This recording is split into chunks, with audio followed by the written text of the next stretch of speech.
ಅಂತ ವಿಪರ್ಯಾಸ ಅಂದ್ರೆ ನಿಮ್ಮ ಸರ್ಕಾರ ಇವತ್ತು ಕೇಂದ್ರದಲ್ಲಿದೆ ಅಂತ ಸಭೆಯನ್ನ ಅಥವಾ ವಿರೋಧವನ್ನ ಇವತ್ತು ಕಾಂಗ್ರೆಸ್ ಅವರು ಮಾಡಬೇಕಾದಂತ ಅನಿವಾರ್ಯ ಸ್ಥಿತಿ ಬಂದಿದೆ. 2019 ನಾನು ಪ್ರಶ್ನೆ ಕೇಳಿದ್ದೇನೆ. ಇದು ಏನಾಗ್ತಿದೆ ಅಂತ ಒಂದು ಹೇಳ್ತೀನಿ. ವ್ಯೂವರ್ಸ್ ಇದಾರೆ, ಈಗಿನ ಯುವಕರು ನಿಜವಾಗ್ಲೂ ರಾಜಕೀಯ ಅಂದ್ರೆ ಹೊಲಸು ಅಂತಾರೆ. ಯಾಕೆ ಹೇಳಿ, ಯಾವ್ದು ಮಾತಾಡೋದು ಹೇಳೋದಿಷ್ಟೇ ತಪ್ಪು. ಅಂದ್ರೆ ನಾನು ಹೇಳ್ತೀನಿ, ಭ್ರಷ್ಟಾಚಾರ ಯಾರೇ ಮಾಡ್ಲಿ, ಯಾವುದೇ ಪಕ್ಷದವ್ರು ಮಾಡ್ಲಿ, ಯಾರೇ ತಪ್ಪು ಮಾಡ್ಲಿ, ಯಾರೇ ಟ್ಯಾಕ್ಸ್ ದುಡ್ಡು ನುಂಗಿ ನೀರ್ ಹಾಕಿದಾರಲ್ಲ, ಒಂದ್ ನಿಮಿಷ ನಿಮ್ಗೆ ಯಾಕ್ರಿ ಇಷ್ಟೊಂದು ಒಂದು ದಿನದ ಅಧಿವೇಶನದ ಒಂದು ದಿನದ ಮೊದಲು ದೇಸಾಯಿ ಸಮಿತಿ ಯಾಕೆ ಮಾಡಿದಾರೆ ಅಂದ್ರೆ ಮೂಢ ಹಗರಣ ಚರ್ಚೆಗೆ ಬರಬಾರ್ದು, ಅಲ್ಲೇ ಮುಚ್ಚಾಕ್ಬೇಕು ಅಂತ. ಅದು ಎವಿಡೆಂಟ್ ಆಗಿ ಗೊತ್ತಾಗ್ತಿದೆ ಯಾಕೆ ಮಾಡಿದಾರಂತ. ಇವರು SIT ಮಾಡುವಂತದ್ದು. ಇವ್ರಿಗೆ ಒಂದು ಕ್ವಶನ್ಸ್ ನಾನು ಈ ವಾಹಿನಿ ಮುಖಾಂತರ ಕೇಳ್ತೀನಿ. ಕೆಂಪಣ್ಣ ಆಯೋಗ ಮಾಡಿದ್ರೆ 10 ವರ್ಷದ ಹಿಂದೆ ವರದಿ ಏನಾದ್ರು ಬಂತ? ಇವತ್ತು ದೇಸಾಯಿ ಆಯೋಗದ್ದು ಮಾಡಿದ್ವಿ, ದೇಸಾಯಿ ಸಮಿತಿ ರಚನೆ ಮಾಡಿದ್ವಿ ಅಂತ ಹೇಳಿದ್ರು. ಇದೇ ತರ ಎಲ್ಲವನ್ನೂ ಮುಚ್ಚಾಕ್ಬೇಕಂತ ಮಾಡ್ತಿದ್ದೀರಾ? ನಾನು ಹೇಳುದು ಇಷ್ಟೇ. ಇಷ್ಟೆಲ್ಲ ಪ್ರಶ್ನೆ ಮಾಡಿ, ರಾಜಭವನಕ್ಕೆ ಉತ್ತರ ಕೊಡಿ.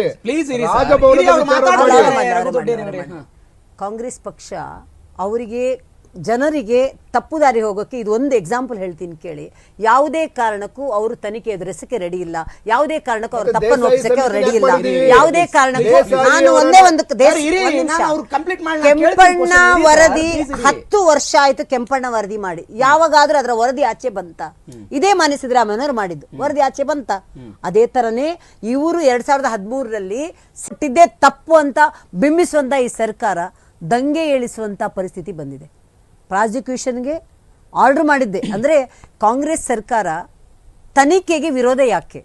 ನಾನು ಒಂದೇ ಒಂದು ಕ್ವಶನ್, ತನಿಖೆ ಮಾಡೋದಕ್ಕೆ ಇವರು ತಪ್ಪೇ ಮಾಡಿಲ್ಲ ಅಂದ್ರೆ, ನೀವು ಹೇಳಿದಕ್ಕೆ ನಾನು ಉತ್ತರ ಕೊಡ್ತೀನಿ. ತಪ್ಪೇ ಮಾಡಿಲ್ಲ. ಈಗ ಸಿದ್ದರಾಮಯ್ಯನವರು ಅವರ ಪ್ರಕಾರ ಅವ್ರು ತಪ್ಪೇ ಮಾಡಿಲ್ಲ, ಕಾಂಗ್ರೆಸ್ ಪಕ್ಷ ಹೇಳೋದು ತಪ್ಪೇ ಮಾಡಿಲ್ಲ. ತಪ್ಪೇ ಮಾಡಿಲ್ಲ ಅಂತ ಆದ್ರೆ ತನಿಖೆಗೆ ವಿರೋಧ ಯಾಕೆ? ಇವಾಗ 29ನೇ ತಾರೀಕಿಗೆ ಅವರು ಇದು ರಿಸಲ್ಟ್ ಏನು ಅಂತ ಹೇಳ್ತಾರೆ. ಒಂದು ವೇಳೆ ಸಿದ್ದರಾಮಯ್ಯನವರ ವಿರೋಧವಾಗಿ ಇದು ರಿಸಲ್ಟ್ ಬಂದ್ರೆ ನ್ಯಾಯಾಧೀಶರ ಪ್ರತಿಕತೆಯನ್ನ ಏನಾದರೂ ಇದಾಗ್ತೀರಾ, ಏನು ದಹಿಸ್ತೀರಾ? ಆ ಥರದ್ದು ನಾನು ಕೇಳ್ತಾ ಇರೋದು. ಯಾಕಂತ ಹೇಳಿದ್ರೆ ಅವರ MLCಗಳು ಒಬ್ಬೊಬ್ರದ್ದು ಮಾತುಗಳು ಕೇಳಿದೆ. ಇವತ್ತು ಐವಾನ್ ಡಿಸೋಜ ಏನು ಮಾತಾಡಿದ್ರು, ಅಥವಾ ಜಮೀರ್ ಹುಸೇನ್, ನಮ್ಮ ಜಮೀರ್ ಅಹಮದ್ ರಾಜ್ಯಪಾಲರಿಗೆ ಯಾವ ಥರ ಧಮ್ಕಿ ಮಾತಾಡೋ ಥರ ಮಾತಾಡ್ತಿದ್ದಾರೆ. ಇದು ಅರಾಜಕತೆ ಸೃಷ್ಟಿ ಮಾಡಿಸುವಂತ ವಿಚಾರ ಕರ್ನಾಟಕ ರಾಜ್ಯದಲ್ಲಿ ನಡೀತಾ ಇದೆ. ಕಾಂಗ್ರೆಸ್ನ ಪ್ರಶ್ನೆ ಅದು ಅಲ್ಲ.